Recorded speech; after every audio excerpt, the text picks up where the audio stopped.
introduction to the Canada Surf Club Philo-surfy Series of videos.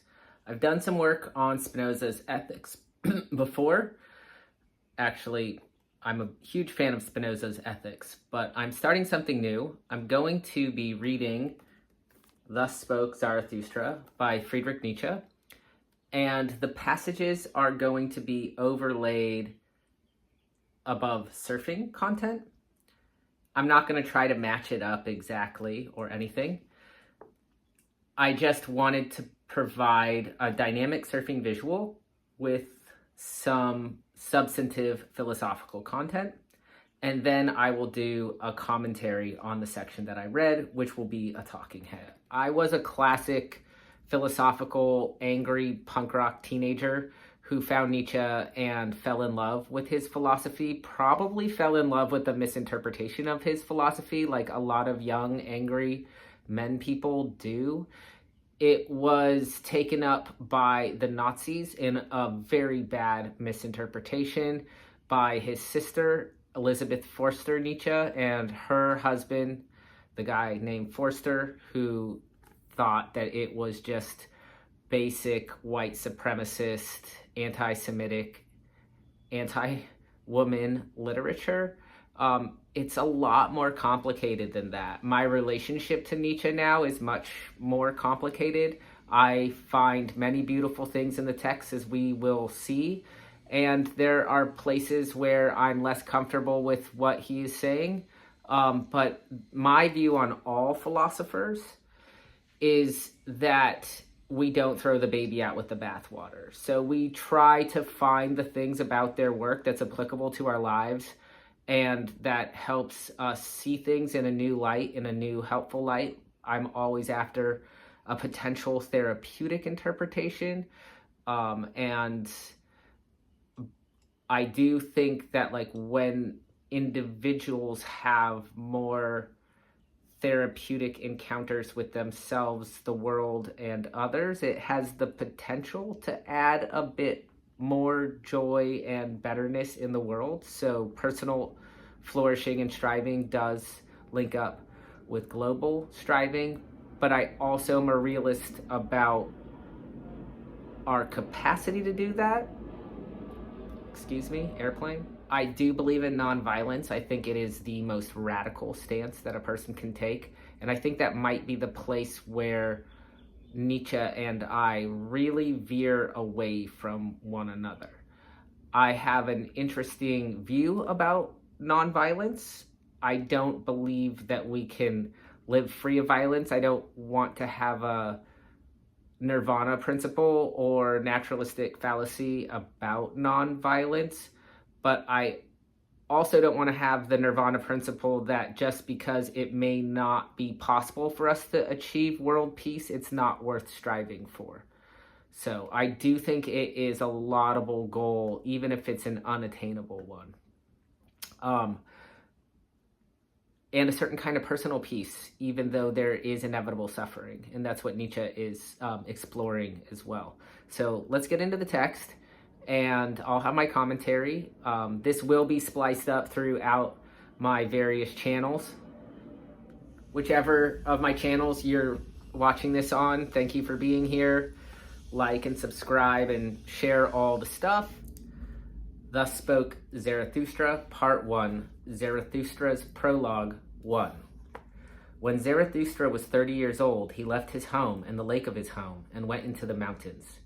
Here he had the enjoyment of his spirit and his solitude, and he did not weary of it for 10 years. But at last his heart turned, and one morning he rose with the dawn, stepped before the sun, and spoke to it thus: "Great star, what would your happiness be, if you had not those for whom you shine? You have come up here to my cave for 10 years, you would have grown weary of your light and of this journey without me, my eagle and my serpent. But we waited for you every morning. Behold, I am weary of my wisdom. Like a bee that has gathered too much honey, I need hands outstretched to take it.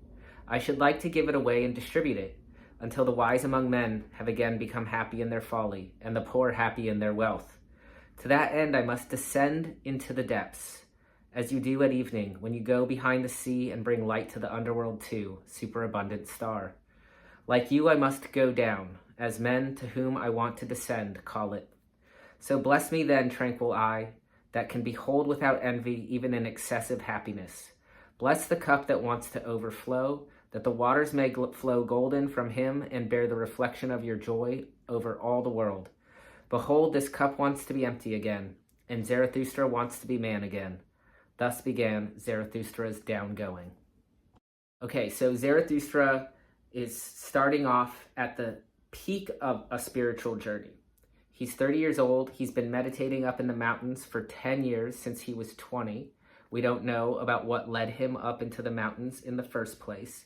He is a bit of an archetype of this character of the hermit who leaves society, does not want his thoughts muddied by other people's thoughts. He's aiming for a very austere and pared down lifestyle, a subsistence lifestyle. He's off the grid. And this is what Zarathustra has done. This is where we find him at the start of the, let's call it a novel. Nietzsche is a philosopher, but it's okay to call this a novel, a story about Zarathustra, a philosophical novel that is also interwoven with so many tropes from mystical literature and from religious literature. Let's remember that Nietzsche's father himself was a pastor, that Nietzsche was supposed to become a theologian.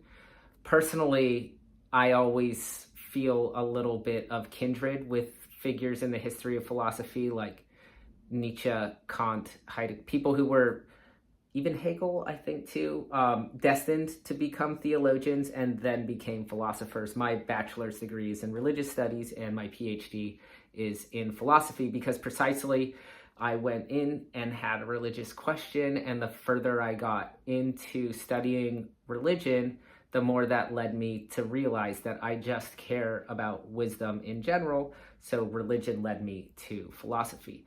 Nietzsche would have been familiar with all kinds of tales of people who go into the desert, on mountains, in caves, and go on these spiritual quests. Some famous ones, Zoroaster, for whom Zarathustra is named, Jesus, of course, and this right at this 1/3 of life, 30 years old, when he has this really strong feeling that he needs to leave his solitude and that his wisdom is not really doing any work unless he goes and shares it. His cup is overflowing. And he says, I am wary of my wisdom. Like a bee that has gathered too much honey, I need hands outstretched to take it. So there is a strong desire here to share. There's a strong desire that he has something that it's actually intolerable to have so much of it. That's a really interesting way to think of it. He has so much, he must give it away. And we just need to remember too that like this having so much, this superabundance is the start of the journey. He's not going to get that. He's going to give that away. And this is the arc of the story, at least to begin with, is that he's got to give this wisdom away. So we should be asking like, well, what is it that he knows? What did he achieve up there? And he says to the sun, like you, I must go down. Well, we also know the sun goes around. It only appears to go down. And Nietzsche knew it went around the earth as well, but he's using the language like of an older time when people believed there was something like an underworld, right? This is a work of imagination as well. So we could also think of the sun going down as a circularity as well. So not thinking of the journey as linear, but how it's necessary for the sun to turn. There's a necessary force or law in the world that causes the sun to keep turning. And so circularity is a part of the down going. Going up and going down are just a part of cyclical time. And I think this idea of going down makes a lot of sense for a surfer, for example. In going down doesn't also necessarily mean falling or stumbling. You can just walk down or ride down. There's many ways to go down, but it's interesting to think of the many ways that one goes down and comes back up again, or how some descents are longer than others and some ascents are longer than others. It might also make us think of Nietzsche's concept of the eternal return. Like you, I must go down as men to whom I want to descend call it, right? So the descent is just something that we call this turn. Behold, this cup wants to be empty again, and Zarathustra wants to be man again. And this is interesting. This is kind of foreshadowing the concept that God is dead. Zarathustra wants to be man again. If we think about the incarnation in the Christian story of God into Christ, and God becomes man in order to be God again, it's like there is this concept that like the divine must actually have something to do with the physical or the material, and that whatever it means to live a life of transcendence, it has this quality of descending into one's humanity, and what that means vis-a-vis our relationship to animals, our relationship to nature, our relationship to one another, and our relationship ultimately to truth, to what it means to like have wisdom, to know that certain ways of thinking, certain ways of behaving, certain ways of doing things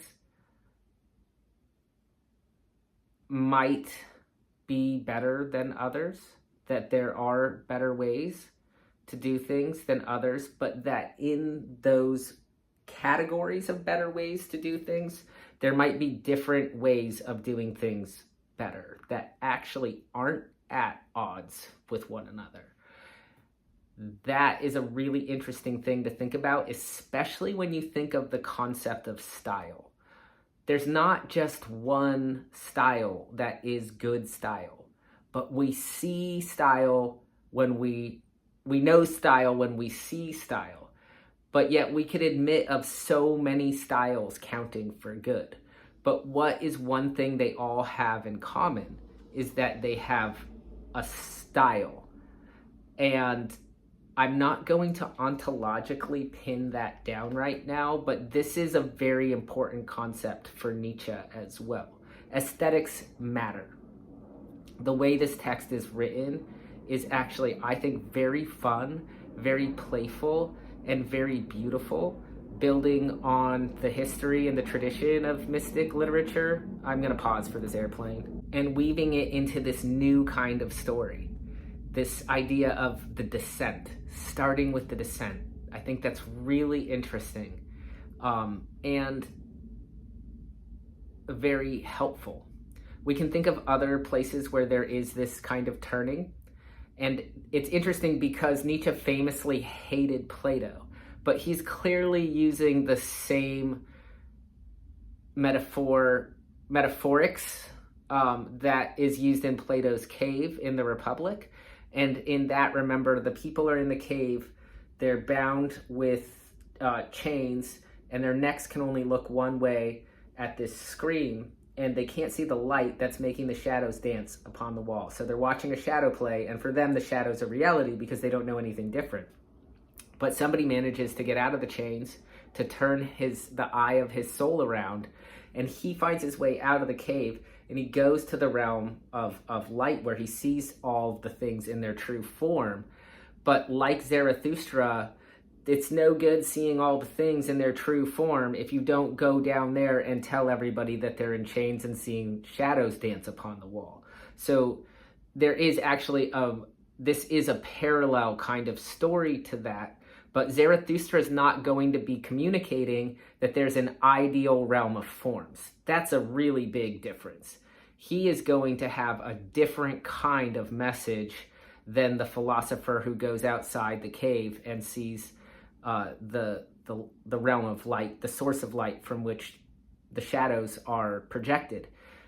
But what they have in common is that they're both saying you're blind to a truth, and the truth will set you free. So we need to think about what that might mean as well. Okay, so let's now look at the second book in the prologue. And thanks for being here. Let me know what you're thinking about this. Let me know if you have any specific thoughts, and we'll keep it going. All right. And again, if you want to support my work, please subscribe to my weekly publication. Even if you don't read it, that $25 a month just goes to show me that you appreciate the content I'm putting out there. And it gets you discounts should you want any kind of my coaching down the road. All right, let's go.